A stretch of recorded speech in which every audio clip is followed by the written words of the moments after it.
part A, there's this force Fg pointing downward. There's this force pointing that way, to Fn. And there is Fk because there is a mu k acting on the block. I know the net force equals Fgx minus Fk because Fk is acting against the block. And we know that the net force is 0 because A equals 0 according to the graph. And to expand Fgx, we're going to do mg sine theta minus expanding the Fk, it's mg cosine because that's Fn multiplying with mu k. And I'm just going to add mg cosine theta mu k Fk to the other side. So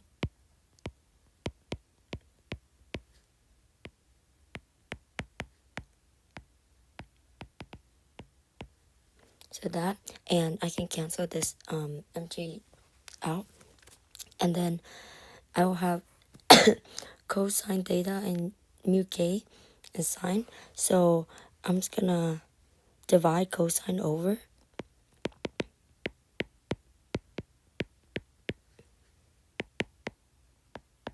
and sine over cosine will equals the tangent arctan of mu k, and plug in the number for the angle for theta. Put in my calculator, and that will get me to 16.699 degrees.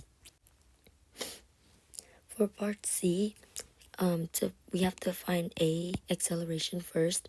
So we're gonna do VF minus VI over delta T, and that's gonna be 0 minus 2 over 5, which is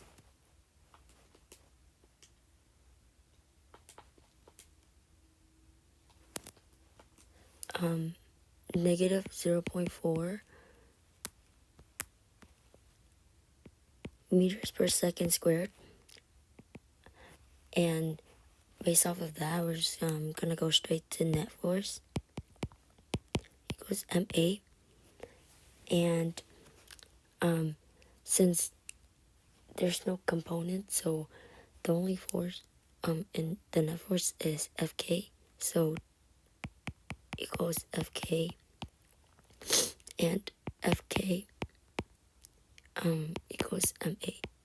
So Fk, expanding it, it's mu k times mg equals ma, and I'm just going to cancel that out. And to find mu k, I'm just going to divide g over, so a over g, and I'm just going to start plugging in the number.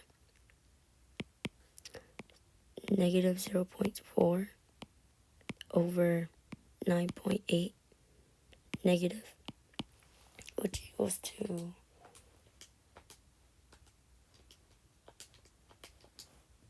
positive 0.408 for mu k.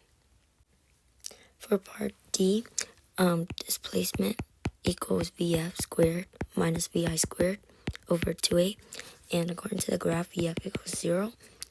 VI, it's 2, so T equals 2 squared over, and from the previous problem, we were able to find A, which is 0.4.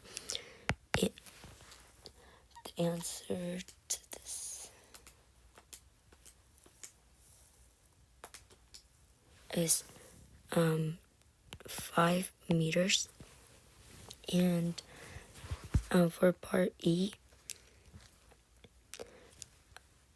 to find S average, it's distance over time, total distance over total time.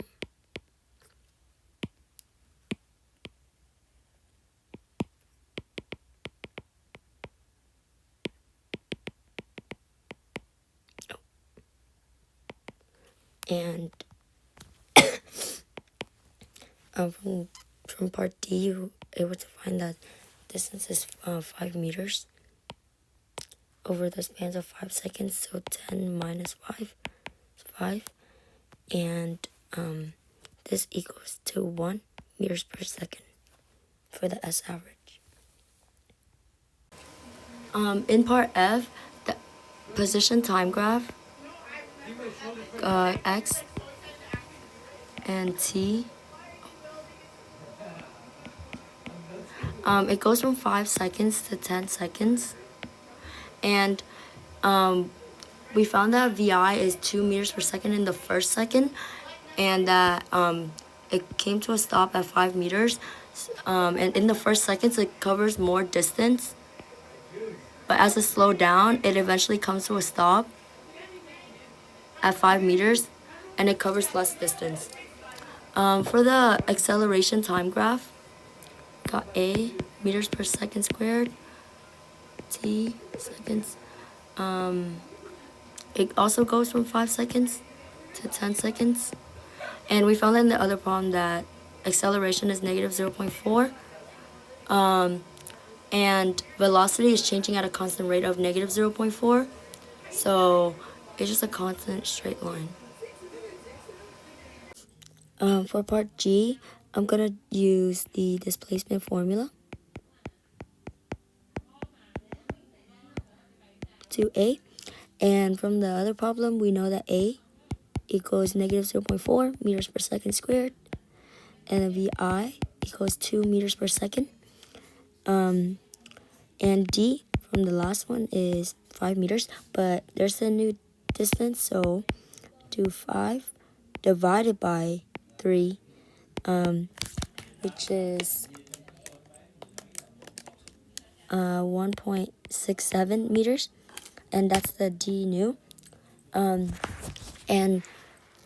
to I used this formula to find the new VI, and I'm just gonna plug in the numbers.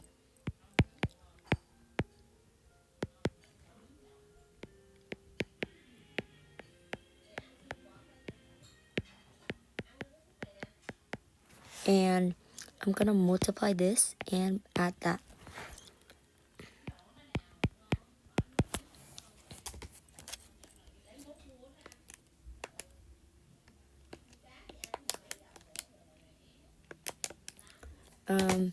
I got 2.67.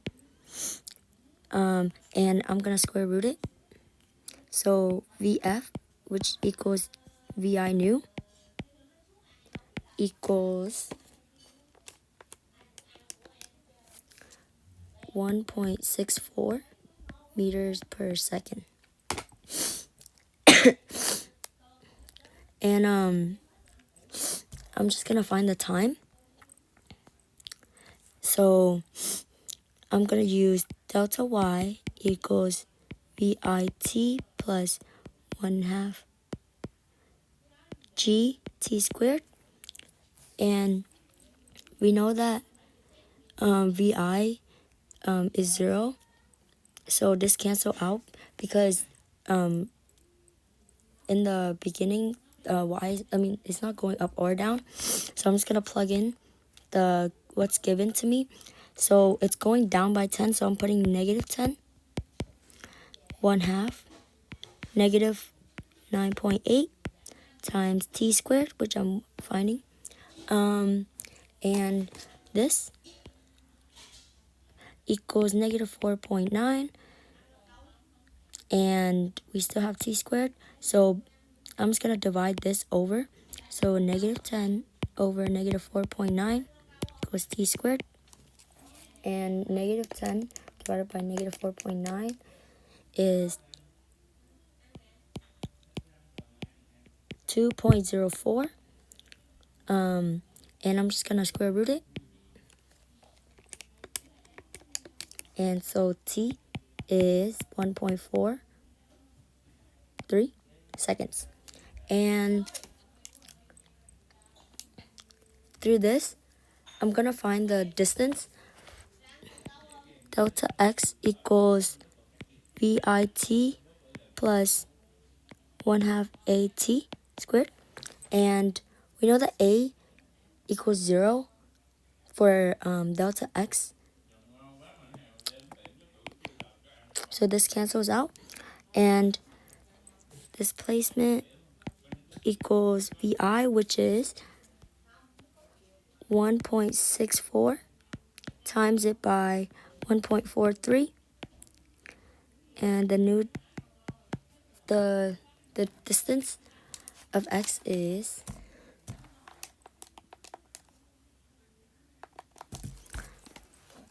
2.33 meters. In part H, the student's claim is incorrect because if the height was taller,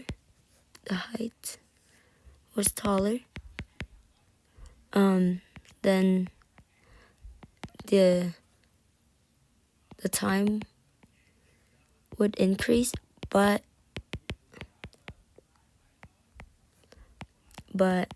not twice as long.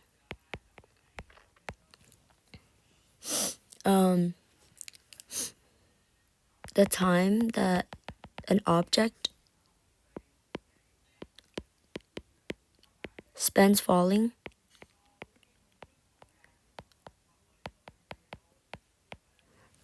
it depends on the square root of the height.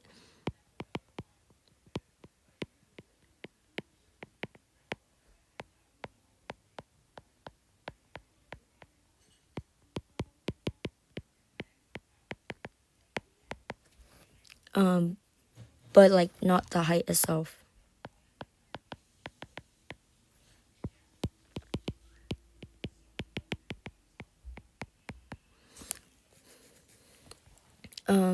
The horizontal distance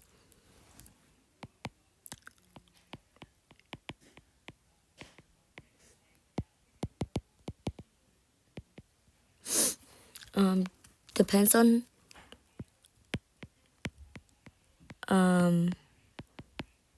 like how long the box is in the air, which is the time.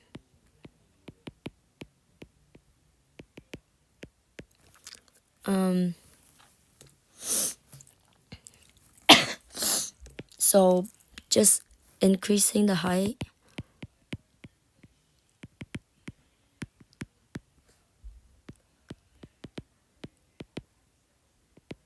will not double the